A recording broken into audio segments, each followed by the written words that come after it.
Good afternoon, everybody, and welcome to EBV NATCON Business Plan Competition Lab, Office Hours number 3, and this one is titled Market Research and Analysis.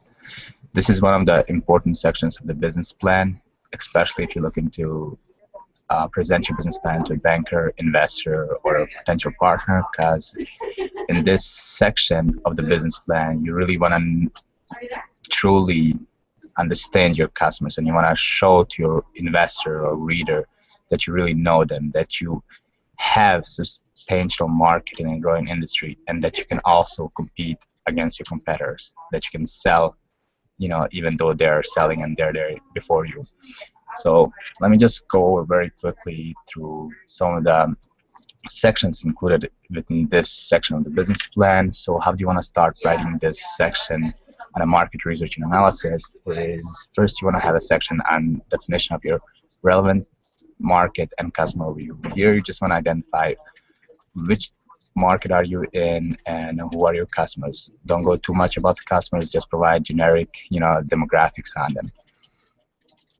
Then you want to have another section where you talk about the market size and trends. A lot of this information can be pulled out from your previous section, which is industry, and here you want to identify, how big is the market, how fast is it growing, who are your potential customers. Like I always say, it's always good to narrow it down to a potential area where you're looking to start your business. Is there a county, is there a city, or is it state? So always try to narrow it down and then identify any trends that are happening with regards to this market size. Then you want to go have another section about the buyer demographics and buyer behavior. Like I say, if you have nuts and bolts, it's very good. I love this section. It's very broken down very well. And if you don't, like I say, email me at eabdic@syr.edu, and I'll forward you the PDF file of it. So buyer demographics and buyer behavior. Here is all about your customers. Here you want to get into who buys, how, when, why, where, and everything about them. So this section has very well explained in nuts and bolts. Then you want to go into market segmentations and target market. Now here is very good. It's all about the numbers, like how many potential customers are in your area or demographics. You also want to provide any geographically, like a percentage of, there's this many percent living here, there's this many percent have this much of an income. I don't know if you guys remember from this session that you watched on YouTube, Mirza had this chart about pets and pets owners. So in this section, it will be good to kind of create that chart about your customers. Like if you have this type of customers, like segment them out. Like let me try to give an example. So if you have, let's say you're selling toys, and toys could be for kids under 10 years of age, which means they have no job, they have no money to buy the toys, but they want the toys. So you would have to segment it out and say, okay, like we have kids, but then who are the decision makers of toys? We have mothers, fathers, grandparents, parents, and on and on. So you want to separate those things, because you'll have to do like a double target, marketing. You gotta have advertise for parents. You have to advertise for kids to get them excited to bother their parents. So that's here market segmentation. It's all about it's good to summarize various segments that you might have. Indicate which segments you will be prioritizing, which comes first, which comes second. Then you want to talk about your competition and your competitive advantage. So here you want to name 2-3 competitors out there, find their strengths, their weaknesses, identify why your customers are buying from them right now, and what will make them leave them for your product. So like I say, nuts and bolts breaks this down very well, so I'm not going to go too much into it, but make sure you put your competitive advantage, identifying, okay, what makes me different from them. I remember I talked about in a previous session, I mentioned the little chart that you can always make for paragraphs identifying strengths and weaknesses, opportunities and threats about competitors and yourself, and that way you can compare both. Then you want to go down into estimating your market shares and sales figures. I think we touched upon this one a little bit in the industry, but here you want to estimate how big is the size of the market. We talked about like industry, that's a good number, but like try to narrow it down on where you will be located and how many competitors are out there. Find, how much of sales are they making. Check out some of the, reference USA, and like financial public data that is available out there. Find out like a total number of all these competitors that are out there. That will give you a total number of sales that you can break them down. It's like, okay, that is the market that I live in, and that county, it's, $500,000 in sales. It's split out between these competitors, so I know how big the size is and how am I looking to go after it. So it's good here, like to identify that. Like I say, nuts and bolts has a pretty good narrowed down on that one. Then last section of this topic would be ongoing market evaluation. So how do you plan on proceeding with, like doing research on your customers? Like what do they like, what do they don't like? I would recommend, like your strategies on, evaluating customer satisfaction. Is there setting out surveys? Is there doing focus groups, or is there, like doing whole product development research? That's up to you to identify that. So that would be the market research and analysis section. Like I say, it's very important, and it should be broken down like that. Like I say, nuts and bolts is really good. Now I'm going to open the floor for any questions that you guys might have.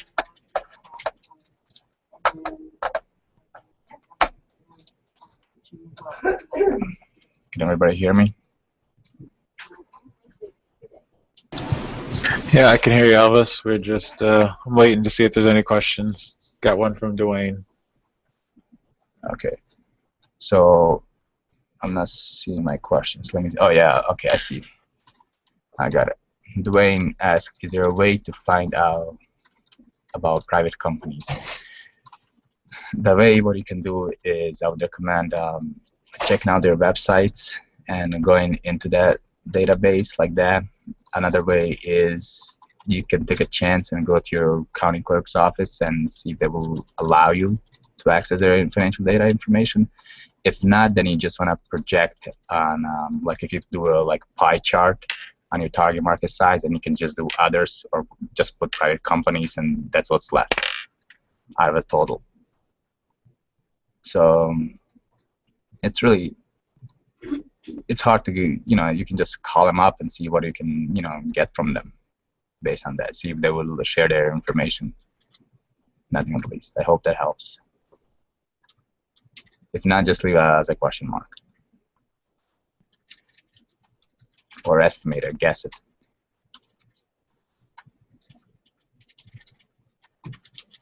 Like I mentioned, guys, most of the companies. Okay, so I have a question from Dwayne. Most of the companies I'll be competing against are private, so it's hard to find out certain information. So what you got to do in that case, Dwayne, is you want to look at your market size based on your individuals, like target market. If I'm looking at the city where I'm looking to sell my products and services, I would have to analyze, who's my target market? Like, what's the age range? So are they between 25 and 30? Then I would go on census.gov and I would look into like how many individuals live in this city that are between 25 to 30. So maybe I come up with 50,000 individuals.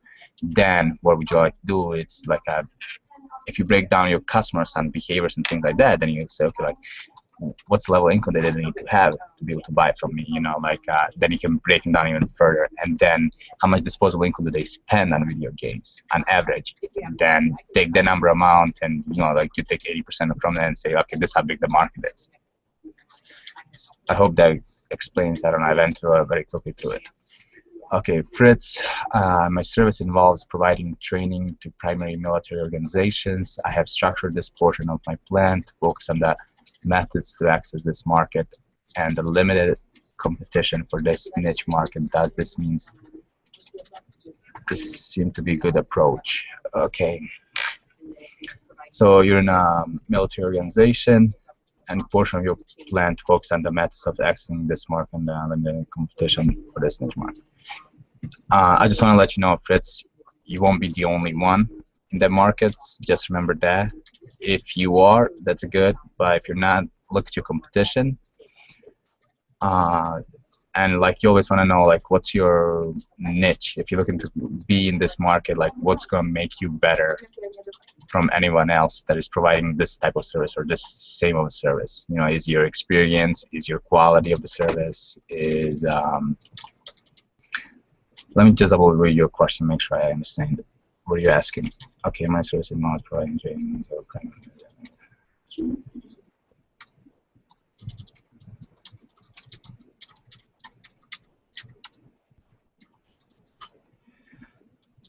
Yeah, your approach is good, but like I say, you have to mention your competition as well, and you have to compare yourself to them.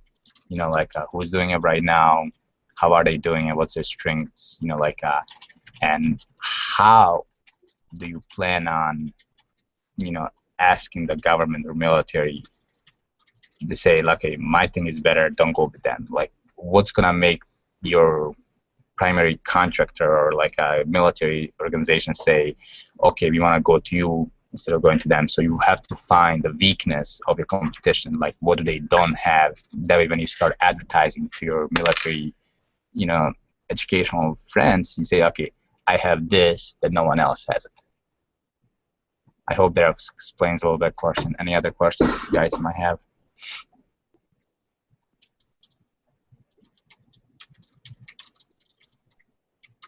Okay, so Fritz, I'm stressing that while there are others out there that can do the same thing, we can do it better, and then try to quantify why. Yes, like I always say, identify why are you better. That's why we always ask you to provide few other competitors and give a little something about them. You know, like I mentioned last time, go to their website, you know, find who they are. Give a little like a paragraph on each competitor and say, okay, like this is who they are, this is what they do, this is how they do it. You know, this is why people buy from them, this is why governments go with them, and then say this is why might these governments pull out from them because of these certain things, right? So it's good to, and then put your competitive advantage. Okay, like I have this, and this is why they're gonna buy from me.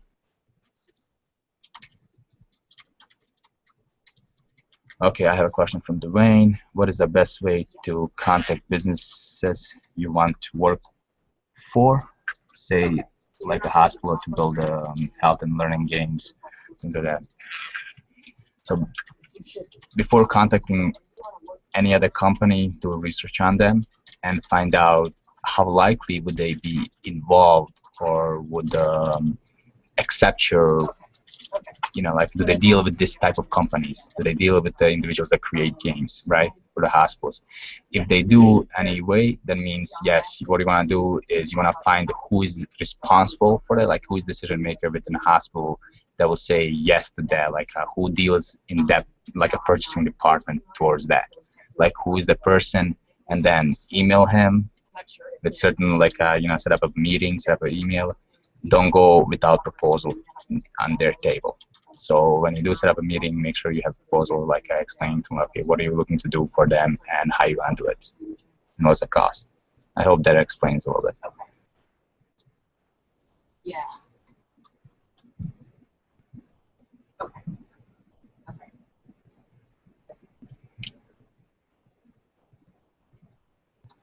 So remember, there's a talk about primary and secondary research. You guys should focus on a lot for your business plan, competition, and for your business plan. The reason why is that you would have better understanding of who is your target market.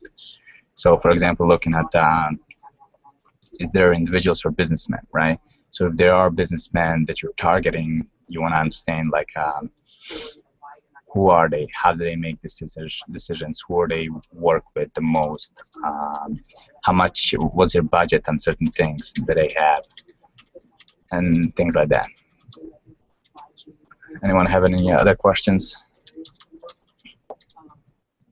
Okay, so Dwayne says, okay, so I know a couple of people on the board for the medical college. Here is it okay to use them to facilitate meetings or not to practice it? So yes, it's good to know people, and the way you wanna approach this, I don't know how well you know them, but if you know them very well, it's good to, go for a lunch, cup of coffee, and just, and be a friendly motion that you talk to them, as it is, and then try to slip in there and mention out, like, hey guys, do you work with, individuals that create games, do you know who can I talk to about it, who is in charge of that decision processing making and things like that. So those individuals, if you know them very well, they might be able to provide you with information who you should talk to.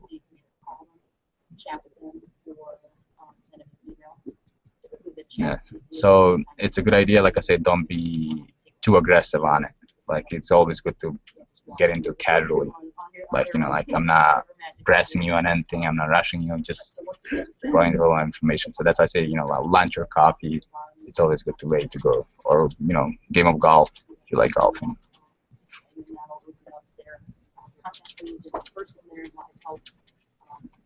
Okay, guys, I just want to, if nobody has any questions, until we get some questions, I want to talk to you about the data that's going to be presented in this section of the business plan. So it's a lot of, so when you do present your data, like populations, how many, where do you get your secondary data, where do you get your primary data, it's good to have resource attached to, like, where did you get it from. So if you're talking about secondary data, like it's an $800 million, market size, where'd you get it? Where'd you find it? So always make sure you reference that, because reader, investor, or business plan judges, they want to know where'd you get the information. Make sure you didn't make it up. So if you do calculations on your market size, how big it is, show the calculations. Like, you can draw a pie chart, you can identify each competitors, and like have a kind of like a process that you can explain to them, like, this is how I got it. So Dwayne has a question: how do you validate that data that you find? What do you mean validate? Like, how good it is? Okay. Or is it reliable? Okay, sounds good. Or how do you break it down? All right, thanks, Lauren. No problem, just let me know. Okay, so usually reliable data is the one that you get from government sites or research sites like IBS World, Reference USA, Census.gov. Don't take anything from Wikipedia. That is not an acceptable source, or anyone's opinions is not an acceptable source. So it has to be some kind of like research company or government agency that has collected this data before.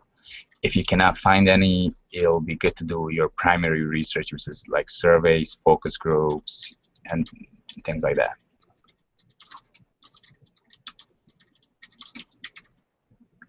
You can always, check for data. Okay, so how about Yahoo Financial Data? I never used Yahoo Financial Data before, but depends on that. Like, I try to identify where they came from. How did they connect it, so that way you can just figure out yourself. Is this reliable or not? Like, just the way they collected the data. Did they do the survey? Who did they survey, and certain things like that. I would recommend going to your closest university or public library and asking reference librarians for certain help towards finding information, things like that. They're really good. Or if you're EBV or EBVF grad, you can always go under our website. Under graduate, there's technical assistance programs support, and we can get you access to some of the databases that you can use.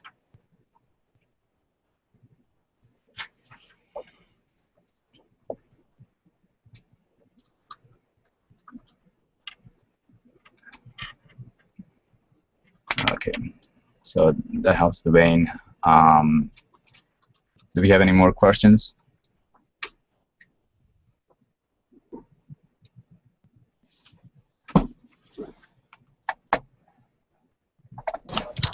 I don't have any questions out on Google or YouTube, Elvis. Okay, so like I say, make sure you guys come in prepared if you're looking to compete in this business plan competition.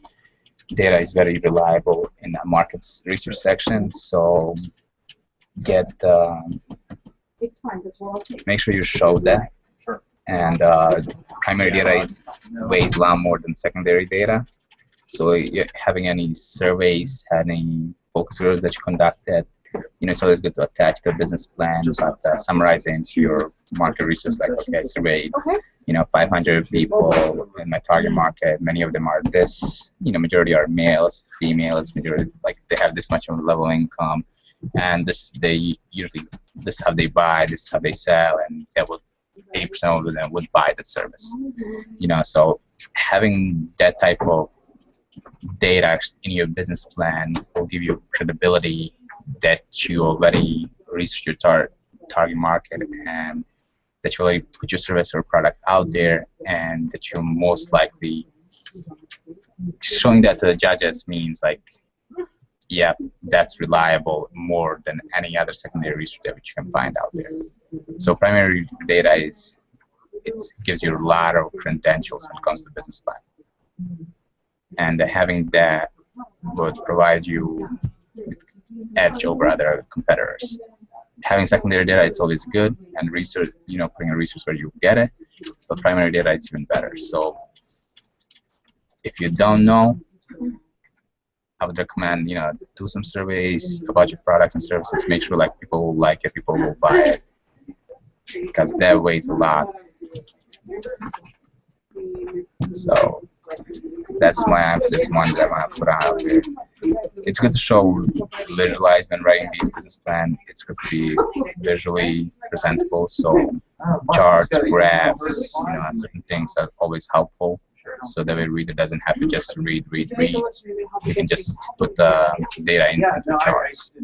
For example, you're showing like a majority of my target market is, females. So it'll be good to put, like a chart graph or pie chart and say, 80% are females, and 30% are 20% are males. So that's visually is good to put in a business plan as well.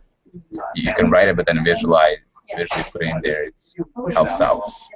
When I part of the presentation is also to talk a little bit about the IX. So no more questions. I also want to remind you that anybody watching out there is just to inform you, we do have only 25 intent to compete forms. So I just want to make sure if you're looking to compete in this business plan competition, which is $100,000 in prizes, that's going to be split between 7 winners, is the requirement is that we do need intent to compete business plan form and entrance certificate form, as well as your executive summary and business plan.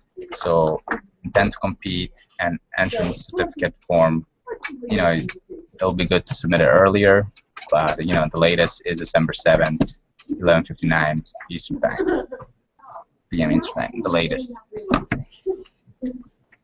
Okay, guys, anybody have any other questions on how to go about writing this section of the business plan?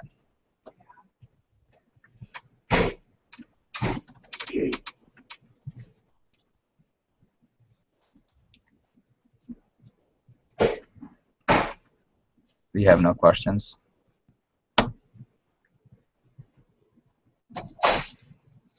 Like I said, looks like Dwayne is wondering, should we also talk about pricing? Yes, the economic model will explain a little more about it in the next section, but if you have something that will, affect the research or give you advantage to your products or service, yes, it's good to mention in here as well. But if not, I think the pricing will come in an economic model or later into the business plan. But pricing is definitely important. We're gonna talk about, like how you break even and certain things like that. Okay. So this has been very useful from Fitz. Okay, Dwayne, that's good. Like I say, I'll be available if you guys want me to review any section of your business plan. Just feel free to email me and I'll provide you with some feedback on it. So I'm happy to do that as we go along.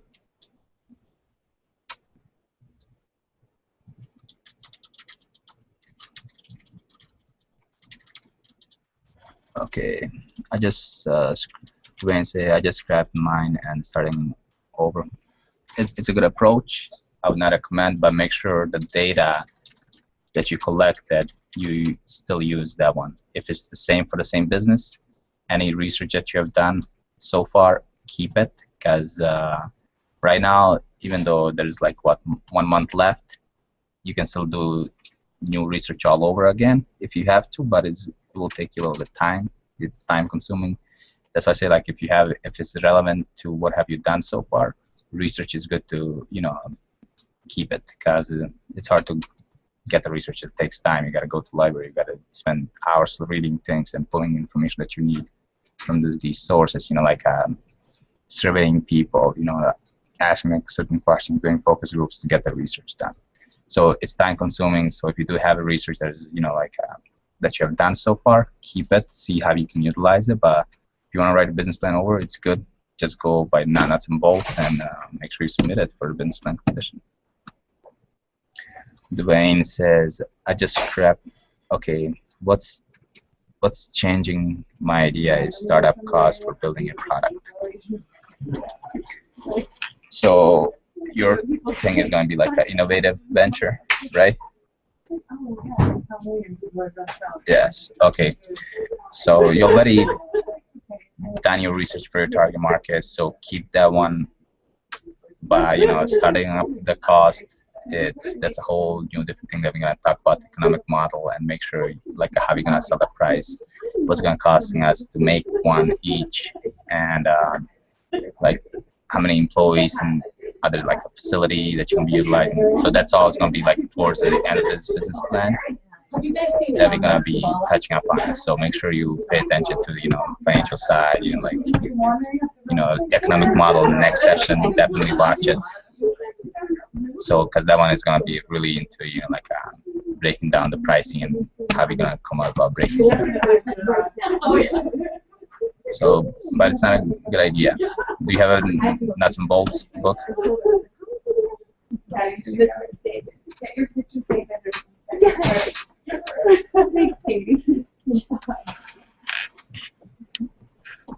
Okay, Dwayne say, yeah, wait, I was going to figure out 60,000 just as a day one. Okay, like I say, when you have huge numbers as a startup cost, it's good to take a step back and say, this is my plan A. If I have this type of money, I'll definitely go start it. But go back and say, what is my plan B? What is the minimum that I would need to be able to start this business? That's how you also want to look into many businesses out there. I mean, education school will teach you if you had all the money in the world to be able to start a business. But that's in reality, nobody has that type of money. So you always want to start a little bit and grow. So like when a tree starts with a leaf and it grows into a tree, right? So it doesn't becomes a tree immediately. Okay, so good.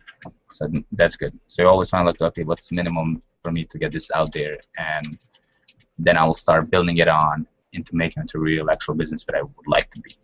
So keep the vision. So it's always good to have the plan A as a like a vision, what I want to achieve. Anybody else have any other questions?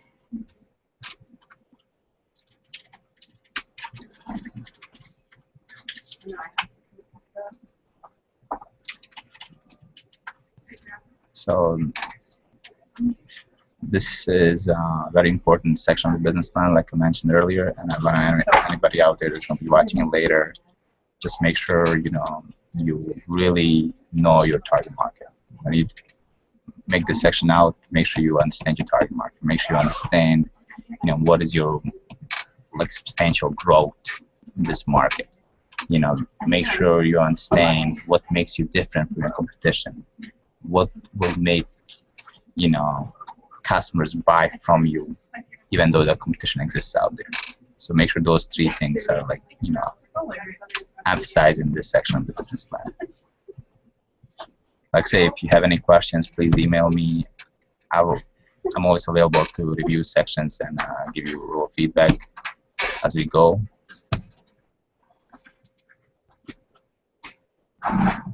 Okay, Dwayne said, yeah, instead of doing product, going for a service and building per client.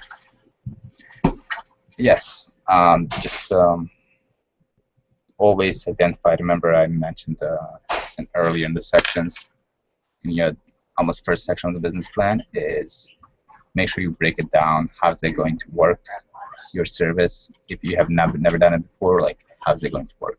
Like who have you talked to? You know, like do you have any potential clients that you can work with? You know, have you reached them out? Did you send them an email? You know, or anything like this? How you gonna do it? If you have not done it, how you gonna do it? It's always good to have kind of like a little plan on how you're gonna go about doing it and put it in as attachment to a business plan.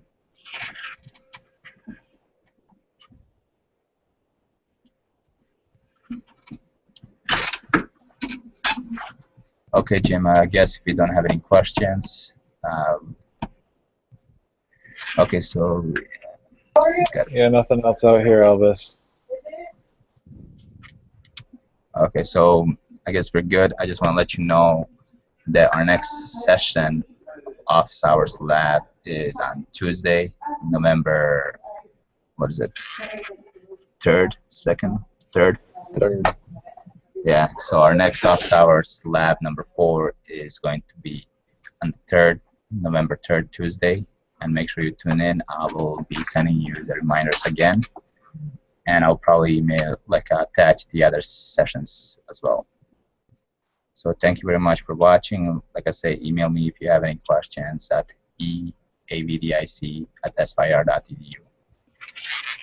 Thank you very much. And Jim, should we wait a minute or two before we sign off? Or?